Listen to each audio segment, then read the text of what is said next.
Welcome back to Bitcoin Season 2. I'm Charlie Spears with Blockspace Media. Bitcoin Season 2 is about new ideas and new faces on the oldest blockchain, Bitcoin. We talk about both the degen and the technical and everything in between. And today I've met my final boss for research to try to figure out how to talk about this. I've got Misha Komarov, who has authored a paper on Bitcoin pipes, which is a scheme to emulate certain opcodes like CAT or CTV without a soft fork to Bitcoin. Make sure you check out other Blockspace Media content, Gwart Show, Mining Pod, our newsletter. Go to blockspace.media and hit our socials. But before that, a word from our sponsor, Botanix. Bitcoin Season 2 is brought to you by Botanix. Botanix Labs is pioneering a new direction for DeFi with the first EVM L2 running on Bitcoin that's built to be forward secure, decentralized, and share gas fees generated by the network with users. See the future of DeFi at Botanix, botanixlabs.xyz. Misha, welcome to Bitcoin Season 2. Thanks for coming on here. Yeah, it's thanks for inviting. Yeah, so first of all, I'm pretty excited to have you at our conference Op Next in Boston in a few weeks. So yeah, you're doing a workshop and presentation on this. This is pretty interesting. Well, it is. It's look, all I'm doing these days is just going around and basically soliciting opinions and soliciting the potential criticism or maybe whatever there is on this kind of this pipes concept. So we'll see how it goes. So let me get some background on you. I'm pretty dialed into the Bitcoin developer community, at least more so than your average pleb miner. But to me, you kind of came out of nowhere, and I'm a little familiar with the NIL Foundation. But give me some extra context on your background and where you come from and how you end up, I think, publishing one of the more interesting papers on Bitcoin right now. Where do you come from? Okay, it's where does this whole thing come from? Yeah. All right. Well, actually, I come from quite long time ago. I would say it's if you do remember such a thing, back in 2013, there was such thing called BitMessage. Remember such a thing? Yeah, I've heard the name before, but yeah.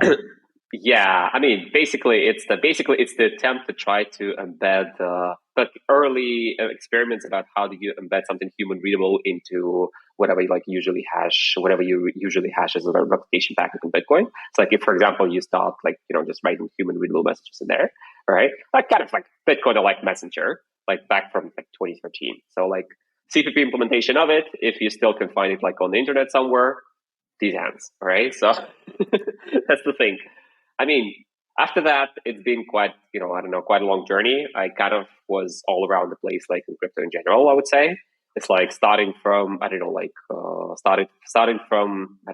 doing stuff with Dan Larimer, all around Stimit, BitShares, all the stuff. Pretty fascinating. It's pretty fascinating in terms of architecture. Does it work? In some cases, yes. In some cases, not, whatever.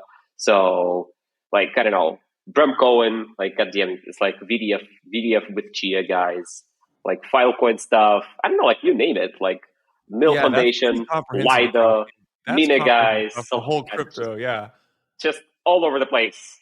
So I guess in the end of the day, where I came from in terms of why I came back is basically hey, why don't we try to apply everything we develop all around the place? Why don't we try to apply it back to Bitcoin, considering that it has become much more interesting these days, I would say, because people are not that scared because of 2021 shit anymore.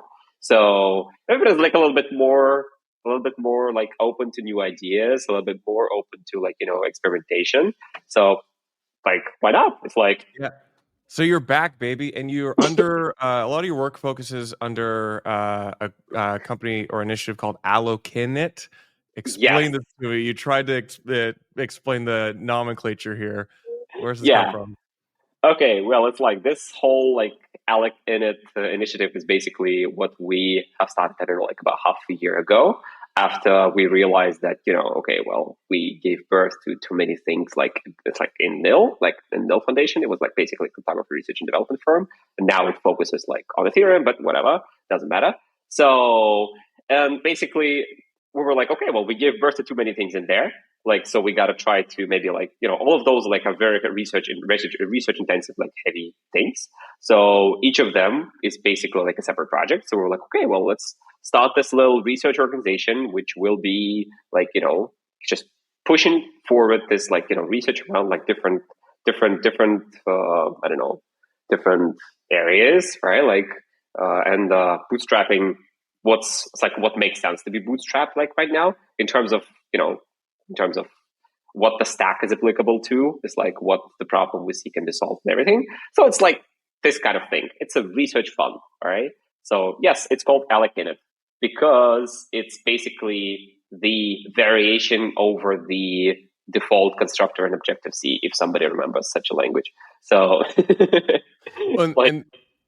and this will preface the this will kind of contextualize this conversation because I'm not familiar with the default constructor in C, and that'll let me like kind of disclaim here. Like I feel like I bit off way more than I can chew trying to be one of the first people to talk to you about through pipes because but I'm not afraid to look dumb, and even though I may not understand how this works, maybe like a listener can like get a little incrementally further, or at least it can like perhaps like broadcast more of what you're working on. And just I'm not and for the listener, I am not versed in even some of the basic foundational concepts in cryptography.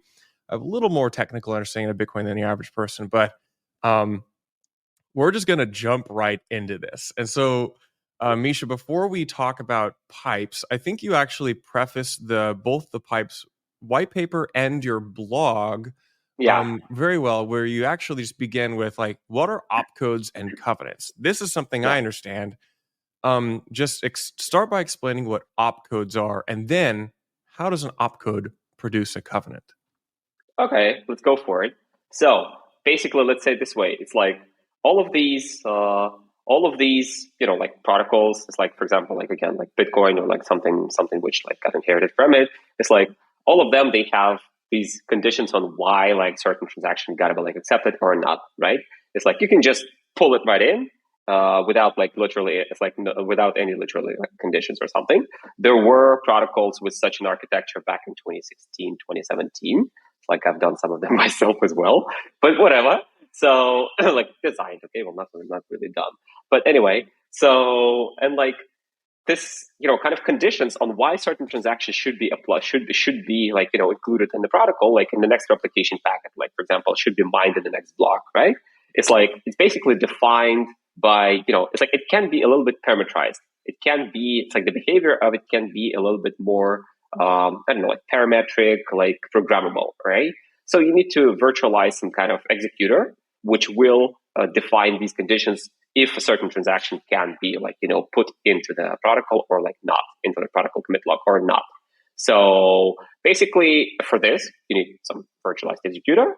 Like for Bitcoin, for example, that is, like this pretty trivial, pretty like simple, but, kind of, enough for certain purposes, like Bitcoin script, which is basically, consists of like whatever, like several like opcodes, and, quite a lot of them actually. But anyway, so each of them defines behavior.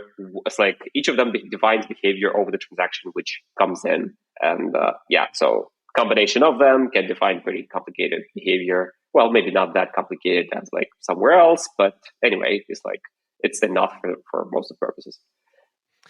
And so these opcodes, they work within Bitcoin script. They basically produce valid transaction that you can sign. And there is this discussion now, and I'm a huge proponent of a mechanism called covenants within transactions. And this is this is a technique by many who say this allows us to make Bitcoin much more expressive, as well as scalable. What is a covenant, though? Well, okay, it's like the covenant. It's like the covenant. The covenant basically, let's say this way, it's like covenants are being usually called those particular like whatever opcodes or like certain ways to define how a certain transaction can be basically like whatever released or like can be included in a protocol. Like again, it's like the covenants is like a little bit more generic than, just like, whatever, like set of opcodes or something, because sometimes you can define like a covenant with like a bunch of opcodes. I don't know, you can define a covenant with like, for example, off the protocol, like at all. There are like several tricks how to do that. Like this whole pipes thing is one of those tricks of how to define these covenants, like off the protocol at all. So it's a condition how you can include your transaction into the protocol, how you can spend your bitcoins basically.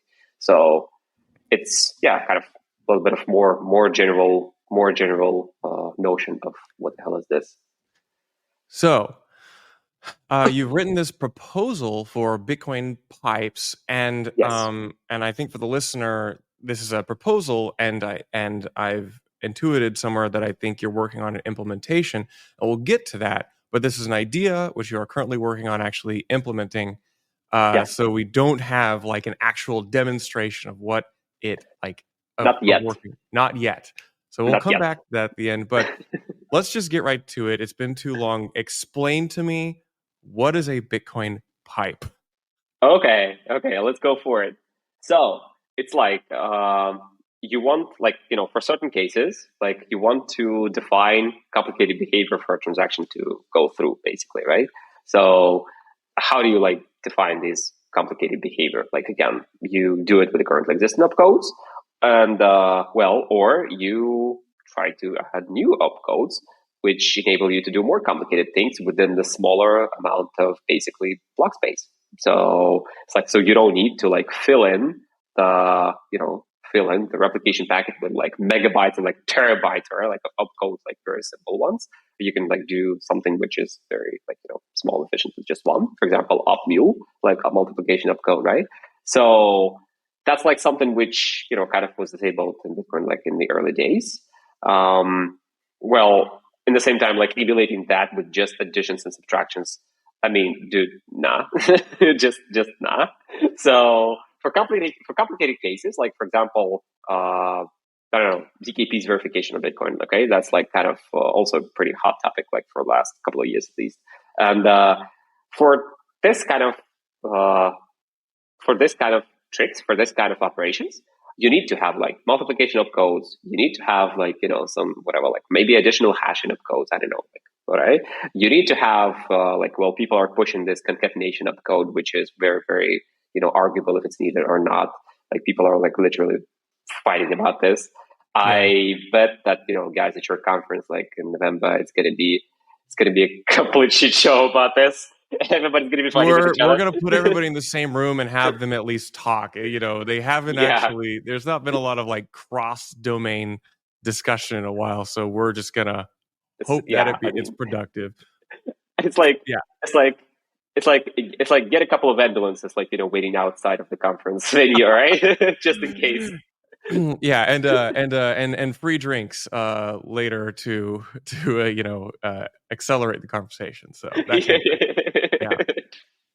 for those who are still standing to exactly not to all right. So, and like for complicated cases, like for example ZKP's verification of Bitcoin, it's like you gotta introduce new opcodes. This is like complicated, right? I mean, just socially complicated at this point, because I mean, dude, you gotta like walk around like every miner like on Earth, right? Try to convince them about this. It's just too large of a task to accomplish, I would say. So let's say this way, it's like some people are still like pushing for it. Some people are like, it's not going to make it and everything. Like, we just got to go with whatever we have. And it's all about how do you get this more computational like expressivity without accomplishing this kind of like socially complicated thing. So basically, that's like what is that? That's like the purpose of introducing Bitcoin pipes. All right, it's like not to have like a need to accomplish this, like walk around all the miners on Earth and like try to convince them, guys, please, like, hey, please, all right. So we can emulate these opcodes, therefore covenants, without a soft fork. Yes. So, basically, that's the purpose of it. So how does that like work? Right? It's like why it's called like pipes and everything. So pipe is basically just acronym to like polynomial inner predicate encryption. which basically is a trick, quite old. It's basically like another attempt at quite old trick, which I've seen like people posting on like Stack Overflow or something. Hey, how do I encrypt? Like for example, Bitcoin transaction with like witness encryption to introduce some time locks or something. It's like people were wondering like about this. People like wishing for this to happen. Like whatever, like I've seen 9 years ago. That was posted like 9 years ago, dude. It's a very old trick. So this like Bitcoin pipes is another attempt at doing this trick, but like a little bit maybe novel things which kind of got developed like over the last 3-4 years, I guess. Like for instance, like, so what the hell is this about? It's basically the like function hiding multi-input predicate encryption. It's like functional encryption, right? It's like functional encryption trick, which allows you to basically encrypt your private key and to execute some predicate, to execute some computation over this private key, like predefined predicate over this private key during the decryption. But the only thing you get out of this is like a signature done by this private key over the transaction data you have put through this predicate. If computation you are proposing to do, like, or like you have done already somewhere and kind of just provided proof of that is valid or not. So it's this kind of trick.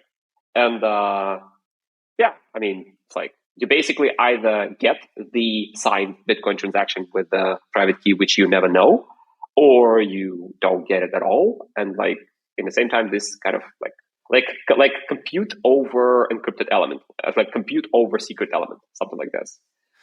Yeah, and I'm gonna probably try to put this in my own words, probably technically inaccurately, but maybe it helps get the point across. You basically coordinate, you set up with the other participants in this transaction, and you encrypt all of the private keys into a pipe and post that or inscribe that data to Bitcoin, which then can be read to produce valid transactions, or decrypted to produce valid transactions. So if there's an ordinals degen who made it 17 minutes into this conversation, they don't know anything about cryptography. This is very similar. This is, instead of a JPEG, it is an encrypted ciphertext. A ciphertext, which is really interesting. I guess my first introduction to functional encryption, because I'd not heard of this, was I think when Jeremy Rubin mentioned something about this a while ago. Is this at all related to his his functional encryption covenants that he talked about like a while ago?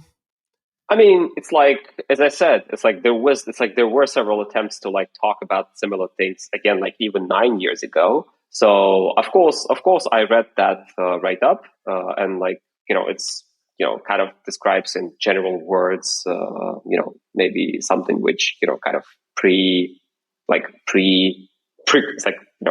prepends this, or like, precursors this, maybe. Okay, yes, that is true. It's like I read this paper.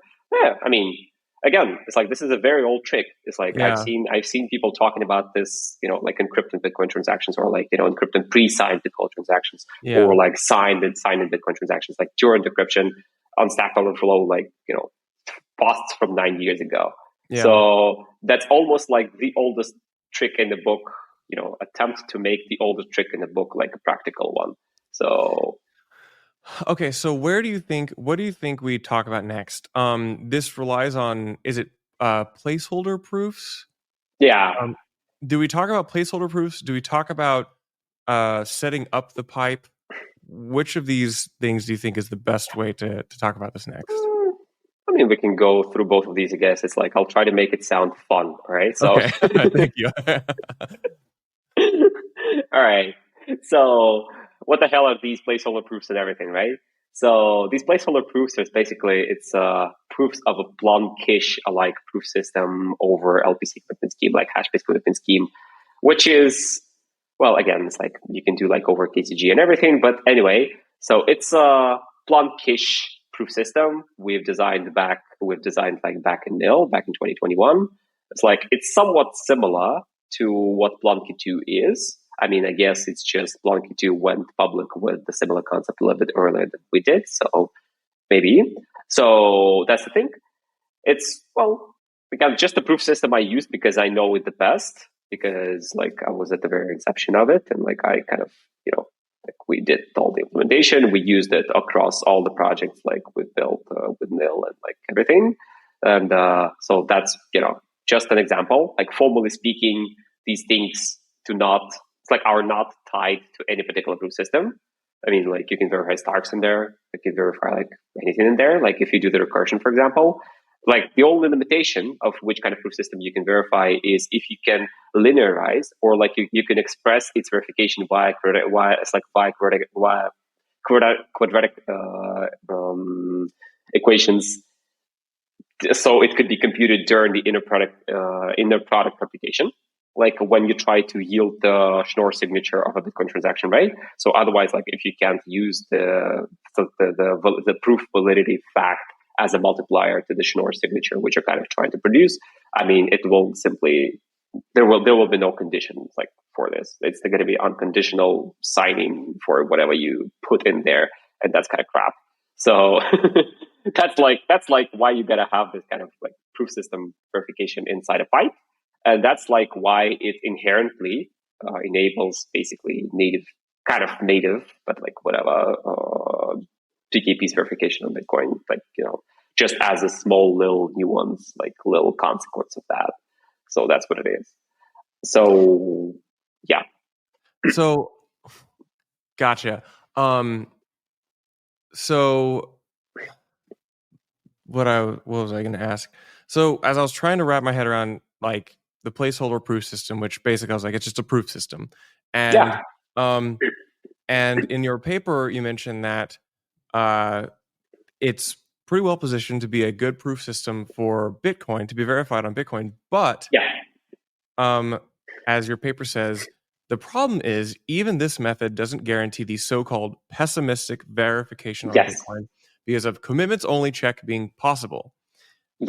We have to introduce op-mul, or to multiply two elements on the stack, and a larger acceptable script size, which requires a Bitcoin protocol grade soft fork.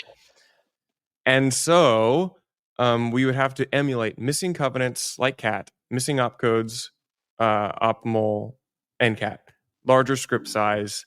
Yes. And this is what the pipe does. There are two ways how can you verify ZK proofs on Bitcoin, right? It's the first way, is using pipes. It's you can either use, define ZKP verification on Bitcoin as a part of native pipe functionality. I mean, you can basically just use the verifier, which is built into this, kind of MIP scheme. So, and you can verify placeholder proofs, or if you wrap the verification into placeholder proof of some Stark or whatever, some other Plonkish proof system, Plonky 2, Plonky 3, whatever there is. If you wrap it into placeholder verification, you can use it natively again, just as a covenant, as just one opcode, you can imagine as a one covenant, right? It's similar to the functionality which you could have got if you introduced opstart verify or opzkp verify, something like this. Or you can emulate via pipes, basically some kind of opcodes which are just missing for native-ish proof system verification on Bitcoin, similar to the way how Starkware did it. So they kind of relying on this idea that, hey, opcat is going to happen. So we want to introduce a specific modification of starts so they could be kind of fit into native kind of Bitcoin restrictions in terms of what you can compute in there. And so basically you can emulate those missing opcodes via pipes like cat or opmule or something like this. Set them up for all the developers to use that, for basically whatever, just community to use that, right? And then use it yourself as a part of the overall process. It's so basically there are two ways to do this, just to recap. The first way is you can put in the whole verification into a single pipe, or you can do the verification over multiple smaller pipes. So what you're talking about is basically that scenario which I described when you can do verification over multiple smaller pipes. So that means you got to emulate cat if we're going the way, for example, Starkware went, or you gotta like emulate Opmule and like build the verification on top of that. Like somehow multi-round, most probably you will be required to just like verify like commitments in multi-rounds, and that's going to be like whatever, not really fast and maybe not really performant. It's expensive. Like on Bitcoin, you would require to like pay a shitload of it for it, but it kind of will use these more widespread, more commonly used pipes than if you define just one large, enormously fucking large pipe for just the verification, itself. So it's a choice of which application. It's a choice of each particular application, which kind of pipe to use. It's like you want to build it like on top of like multiple smaller pipes, or you want to like just define one big ass pipe to define the whole verification in there. So yeah, which is another topic, which is of Bitcoin's block size, pricing the data, buying the block space to post those pipes. And again, these pipes are put into like inscription envelope type structures, data blobs, and then decrypted to produce transactions, right? Yes. Yeah. Okay, I think that was a pretty good like explanation of like how the pipes fit together. Okay, we accomplished the task. Yeah, we did. I think I understand it a little bit better now. Let's get into this idea that you have to set up a pipe. Like require this is the catch. Like you can't just do this. This is what we have not figured out, which is like when you don't have these opcodes, in order to simulate the opcodes, we have to have a one-time setup. To create these pipes. Explain this to me. Let's go for it. Yes. Okay. It's like, again, there is always a little bit of a catch, but I guess that's like the least intrusive or like the least invasive catch we kind of could come up with. It's like, I guess, let's say it this way, that's pretty much the same catch as like people assume is fine. Like, for example, when they do trusted setups for like proof systems. So it's basically one event assumption. Like if just one of, like participants of the initial setup, which is supposed to like generate like collectively the key to be encrypted in there. Yeah, a single honest actor is all that is needed. So among all the participants, if one of them is honest, then it's trust. Then we can trust the proof. Yeah. Yes. So basically, that's the thing, and you gotta arrange this collective DKG ceremony like in the very beginning, so you could produce basically like collective understanding of which kind of key are we encrypting in there. And once you do all of that, if one participant behaves honestly, you're good. You can encrypt that key which you kind of all produced collectively. If there is like enough of participants in there, or like if, for example, we go to like certain whatever like miners or something, and we just ask them to participate in this because like, dude, if we don't trust miners, like whom do we trust? All right. So and then all you need is one miner who you don't trust to go and spend all the Bitcoin. Otherwise, yeah. If at least one participant is good, you're good. It's like you can go for it. So that's like the catch. I mean, I guess it's kind of all over, like, just crypto scene in general. People kind of consider that it's fine. So it is kind of fine. So I guess up to you guys to decide like if it's fine or not. All right. It's just how it works. Well, all other types of like Bitcoin scaling rely on various elements of trusted federations or InnoVin type actors. BitVM even like still requires a trust an honest actor, as far as I know. So okay, so when we decrypt this pipe, we can only decrypt, I guess, theoretically, and we can only decrypt and produce transactions which would otherwise emulate a covenant. A signature over it's like a signature over whatever you have put as an input data into the predicate executed over the ciphertext. So Schnorr signature basically. Gotcha. Okay, so then Yeah, could you talk me through the process, if you can, of like producing that signature? How do I use the pipe? How do I actually receive the ciphertext and decryption key? And how does that talk me through the process of that, of decrypting the pipe to then producing the transaction? Okay, so let's go for it. So basically, just like every predicate encryption, like functional encryption scheme, it's like you at first set up like the master key for like which you use for encrypted stuff. All right. You gotta also like produce besides that like decryption keys for people who are gonna be like attempting to decrypt certain pieces, whatever like they want to decrypt. All right. So once you get that ciphertext done, it's like if people decide to store it like right on Bitcoin, like in Taproot transaction, okay, cool. It's like you inscribe it in there. It's like you found this ciphertext. You're like, okay, cool. It's like I got the decryption key like from somewhere. Again, maybe from Taproot transactions. Some way you kind of decided to store it as an ordinal. Like, goddamn it, dude! Like for some reason you decided to store like the decryption key as an ordinal. I have no idea why. Misha, someone's gonna do it. You just have to accept it. They're going to be trading these things for insane values someday. Yes. There might be. Yeah. So basically you retrieve that from somewhere. All right. It's like preferably from somewhere like on Bitcoin. So you bootstrap the like whatever, like just binary or something like software, piece of software which processes this as an input, and along that you provide as an input to this whatever like piece of software, whatever, a piece of code. You provide as an input a proof of a computation you want to prove is valid, and you want to do the signature over at the end of the day, like not like over the proof itself, but like over the data you're trying to prove that computation over was done correctly. Right? So it's already whatever. So you provide a proof in there, like of certain computation being done. So it's like you verify that proof. Like during it's like you start multiplying basically the ciphertext and like like the key and like the plain text you put in as like basically a DPVS, like just to like you start multiplying two elements of like two vector spaces to produce like pairing product result. So and basically after that it's like you like during this process is like if a proof system verification is linearizable, is expressible the way so it could be done during this multiplication happening.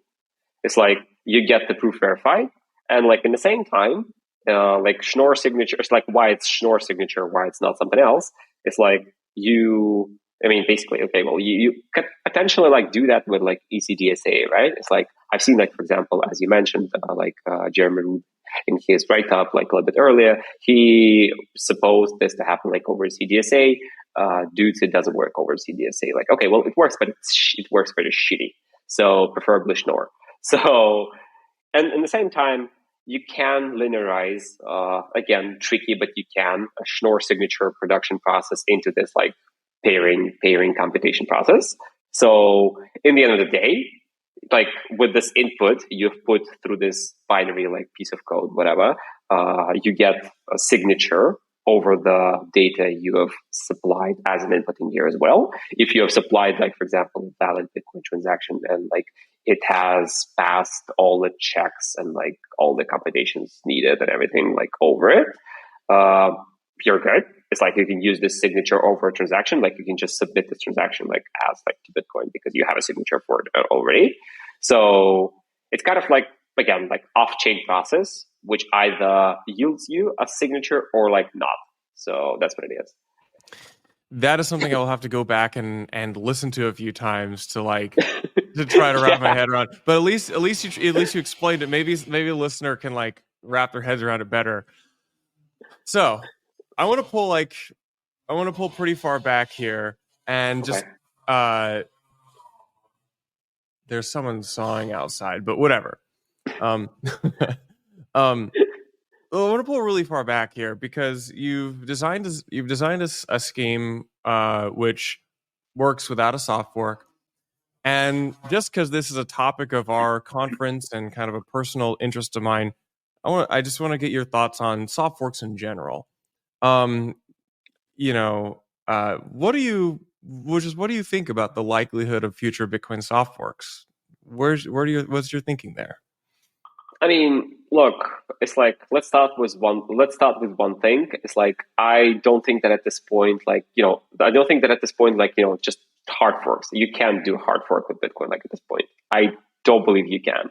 It's like basically because like again, the hardness of this process, like the complexity of this process, depends on how large of a cluster you have, how non-deterministic it is, and like Bitcoin is kind of like on this very maybe like not like very like far edge of like being the most non-deterministic and like the most decentralized, but like it is like very decentralized and like kind of very very like the replication packet leader next cluster leader choice is always non-deterministic. So at this point, just it's like really complicated to go over and like make everybody upgrade the software to like do something really new, and that's pretty much the same like with soft forks, to be honest. It's like it might not require like that kind of hard social consensus that hey, we're going to change the behavior, so because everybody's like afraid of screwing something up. It's like with soft fork, you kind of are not afraid to screw something up. I mean, at least kind of, right? Because well, you still kind of operate in software. I mean, there still can be a bug or something, and at the end of the day, you end up with like pretty much the same risk. And like just going around all those people, like trying to convince them that hey, it's like you got to do it, is like hard. And like I know Will tried to do that kind of stuff, tried to pull off that kind of stuff. I know with some kind of chosen group of miners to convince them to upgrade to CAT compatible implementation. As far as I know, it's like tell me if I'm wrong. I might be wrong in here. I don't think I'm not Blockspace will, but there have been people who've considered this. Okay. It's like I've just seen it. I've just seen it somewhere, like on Twitter, and like as far as I remember, it was probably like Will, but whatever. I mean, like the Taproot Wizards are a great example. Like they're also put words in their mouth. Like they tried to like jumpstart the conversation, and it looks like they successfully did jumpstart. In our case at Blockspace, we're trying to put a conference together where we're like pro productive discussion towards a software, but trying not to like serve anything specific up, just because like this has been a fraught process. Yeah, this has been a fraught process for a long time, but like post ordinals, like there's something different in the water. It's brought you back to Bitcoin working on stuff. We see this trend happening many places, and I see like the Bitcoin developer the technical community is having a bit of a renaissance right now, it seems. What are your thoughts about the current state of Bitcoin technical and developer discussion? Well, it's like, let's say this way, there is this still like, old memory from, like back from 2016 or something that we kind of, there was this feeling that we kind of tried everything we could. And, like at that point, like back in 2016, it was actually that way, I would say, because I mean, not that many proof systems were that well developed. So you could, incorporate them into something, this kind of all the witness encryption, all the predicate encryption, like functional encryption, all that stuff was pretty novel as well. I mean, it's still kind of pretty novel as well. So it was just not there. So at that point, people kind of abandoned that, just even attempts. So everybody was like, okay, well, just keep it, like count it and see it go up. That's it. So that's all people wanted to do. So basically, that's the thing. It's like I would say, it's like thanks to like experiments, for example, like over in Ethereum and like to a lot of like experiments like over like in Solana and everybody else.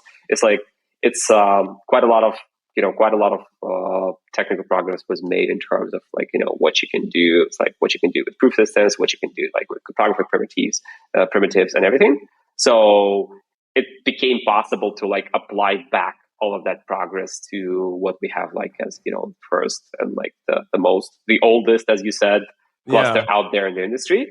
And so now it kind of just kind of all goes back to Bitcoin in terms of like what can be ported from the rest of the industry back to Bitcoin, so it could be applied in there. So yeah, I mean, it's like it's like it's going to be interesting. It's going to be interesting. It's like people are going to start bringing these things back. Yeah, I heard Rindell from the Taproot Wizard say something like, there was so much money, which it could be misleading to like look at a lot of many of which might be unsuccessful experiments or attempts to do things on Ethereum or various proof systems, and to hand wave all those away. But what they've done is accelerate and put a lot of financial incentive to do very interesting, groundbreaking research on that is true. their knowledge. And I think this is very underappreciated. And I look at Bitcoin and I think a lot of us who see the directionality is are very envious. We want that type of researcher like yourself to come try this on Bitcoin, see what we can accomplish. And if we can apply any of these interesting, breakthroughs, then so be it. Isn't that the whole pitch? Like a lot of us Bitcoiners say, very hardcore Bitcoiners say Ethereum is the testnet, and I look and I say, well, then treat it like one. Bring the successful innovations back here. So, yeah. Well, it's like I wouldn't say I wouldn't call like other protocols like a testnet for something else. I don't think it's appropriate. But I don't think it's a fair classification. Yeah, I mean, it's like there is a purpose, and there is like kind of specification for it. It's like specialization of each of them on each particular things they're good at. It's good. It's like, but like bringing back all of that. It's like all of those advancements, like in terms of just now, seems to be like an interesting idea at least to explore. So that's it's like. That's going to be great if people like start bringing back Starks and like all these like circuit compilers, these proof systems everybody developed, like all these ZK-VMs. I mean, dude, it's been a shit show with like ZK-VMs raised. So, and it's still like a shit show. Yeah. So a lot of them like pushing forward like very complicated stuff. Like maybe the shit show carries on Bitcoin. Who knows? Yeah. So let's go back to pipes, because I wanted towards the end of this at least point towards implementation. You say that you guys are working on implementation. I don't know what you can say on this, but talk me through what this might look like. I mean, okay, look, it's like the implementation itself, just like the concept itself, is basically, it serves the purpose of people, just to take a look at it, to evaluate if that's like practical or not. It's like just to throw, like vegetables at me, like on stage. So you will have like a very good chance to do that if you want to. It's like, just, some, like very, very old, like, mushy ones. So they could, some old tomatoes. Yeah, I get it. Yeah. So it's like, that's the purpose of this like overall exercise, like in the research. So the first implementation, obviously it's going to be like more like a reference implementation. It's like, I can't guarantee that it's going to be like, the fastest one or something, but it's like, So like what kind of one of the big challenges is like, how efficient is this? I think I saw some people ask like, okay, you can do a proof system on Bitcoin. Is it feasible? Yeah. Okay. Is it feasible I see where this is coming from. From a Blockspace user standpoint? Mm-hmm. I don't know if you're able to make any qualifications or valuations, but like, what's your thought about this? Okay, I see what you're saying. I see where this is coming from. Let's go for it. So, like, if things are feasible in general, right? So, like, the way if, for example, you use, like, okay, well, first of all, like, pipes, if you, for example, wrap the whole ZKP verification into the pipe itself, or, like, you do some kind of, like, application-specific covenant which expresses, like, the whole world for you, I don't know, like a shit ton of stuff. If for some reason you decided to design a covenant which expresses, I don't know, how some Chinese boy did something like out there, whatever. Sort of like. Yeah, Waking I think he did a start verification. Yeah. Oh, dude, I wasn't talking about it that way. I was just trying to invent some random fact. I wasn't talking about Weekend. Weekend, if you're listening to this, like, no, it wasn't about you. But like, I give you all the credit. We love give you all the credit. He's gonna have to fight you it up next. I'm just kidding. It's like I give you all the credit for implementing like this circle start verifier using Opcat like on like Bitcoin Signet like run by Starkware. Yeah. All yours, all Yeah. yours. It wasn't about you, sorry. So okay, getting back to this. So if you for some reason define like a big ass covenant, so you don't really have any cost on for verifying it on Bitcoin itself. It's just a signature for a transaction. So that's like what it is. At the same time, there is always this like if it's feasible, if it's like doable like at all, if it's like practical, because quite a lot of people are like, okay, well if it's like practical at all. So there are nuances because like traditionally, if you pick like a functional encryption scheme for general purpose circuits, you end up with a necessity for like indistinguishable obfuscation, which means you gotta make the circuit so complicated that trying to understand what the hell this circuit encodes becomes more complex than just brute forcing all the possible like options, if you can, all the possible options like inputs and outputs like of it. So that makes by definition the whole thing so impractical, like so infeasible. Just forget it. Just never gonna make it. All right.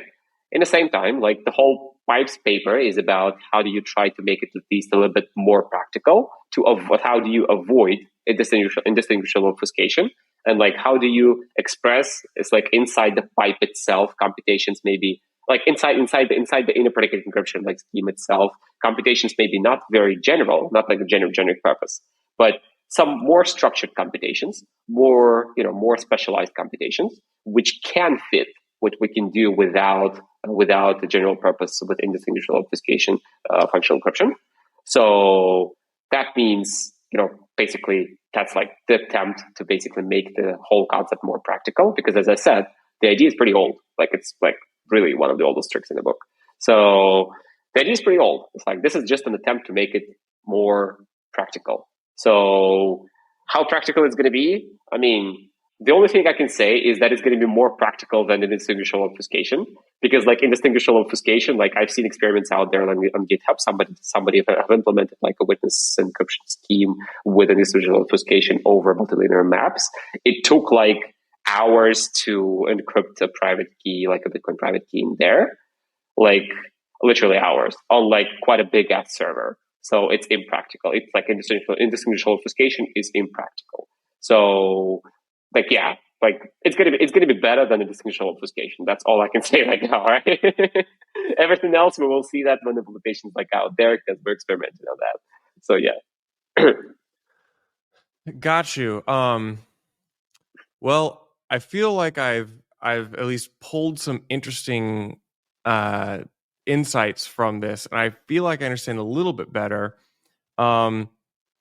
What I'll just throw a big question to you. What All right. what excites you about Bitcoin right now, beyond what you're working on immediately with pipes and under Allocate? What do you think is interesting about Bitcoin today? It's like I guess the most interesting, and like maybe not like paradox, but it's a paradox, but it works. It's is how this whole like community, this like kind of Bitcoin, like this overall like just Bitcoiners, right?